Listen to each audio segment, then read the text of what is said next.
গাজীপুরে সন্তান হারানোর বেদনায় কাটছে অনেক শহীদ পরিবার। আহত অনেকেই সঠিক চিকিৎসা না পেয়ে পঙ্গুত্বের পথে। তাদের প্রশ্ন, ন্যায় বিচার পাবেন কি তারা? এদিকে হতাশা ব্যক্ত করে মামলা বাণিজ্য বন্ধের দাবি জানিয়েছেন সমন্বয়করা।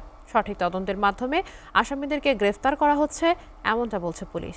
গাজীপুর প্রতিনিধিদের প্রতিবেদন। ফ্যাসিবাদ মুক্ত করতে রাজপথে নামে গাজীপুরের কালিয়াকৈরের উপজেলার আন্ধার মানিক এলাকার মাদ্রাসা শিক্ষার্থী আব্দুল আল মামুন। 4 আগস্ট শফিপুরে আনসারদের সাথে আন্দোলনকারীদের সাথে চলে কয়েক ঘন্টা সংঘর্ষ। সেখানে গুলিতে মারা যান মামুন। একমাত্র ভাইকে হারানোর বেদনা নিয়ে পরিবারের চাওয়া এখন বিচার। আমার ভাইয়াকে মূলত আনসাররা গুলি করে মারছে। আমি চাই তাদের সর্বোচ্চ থেকে সর্বোচ্চ বিচার হোক, কারণ তাদের অধিকার নাই কোনো যে একটা মানুষকে এভাবে হত্যা করার। এই ঘটনার সাথে যারা জড়িত শুধু এদেরই বিচার চাই, আর বাদ বাকি যারা আছে আমি এটা বিচার চাই না। এছাড়া আন্দোলনে যোগ দিতে ঢাকার উদ্দেশ্যে পায়ে হেঁটে রওনা দেন টঙ্গীর সাখাওয়াত হোসেন। উত্তরায় পৌঁছালে পুলিশের গুলিতে মারা যান তিনি। আর্থিক সহযোগিতার পাশাপাশি হত্যার বিচার চায় পরিবার। ঋণফিন আসছিল, কিছু টাকা সরকারিভাবে পাওয়াতে ঋণফিনগুলো দিচ্ছি। এখন আমার একটা ছেলে আছে, ছেলেটা যদি একটা চাকরি বাকরির ব্যবস্থা সরকারিভাবে হইতো করে দিত, তাহলে আমার আরো একটু চলাফেরা করতে সুবিধা হইতো।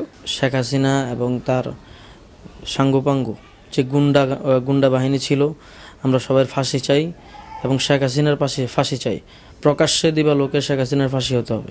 এদিকে গাজীপুর চৌরাস্তায় আন্দোলনে অংশ নেন ফরিদপুর জেলার সালথা উপজেলার তুষার মুন্সি। পায়ে গুলির ক্ষত আর প্রচন্ড ব্যথা নিয়ে দুর্বিষহ জীবন কাটছে তুষারের।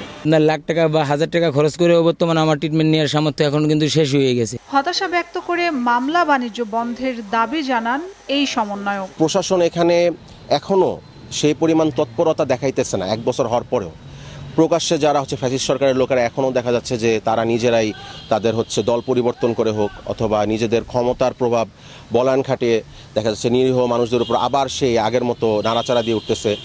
গাজীপুর জেলায় গেজেটভুক্ত নিহতের সংখ্যা 18 জন। এখনও নির্ধারিত হয়নি আহতের সংখ্যা।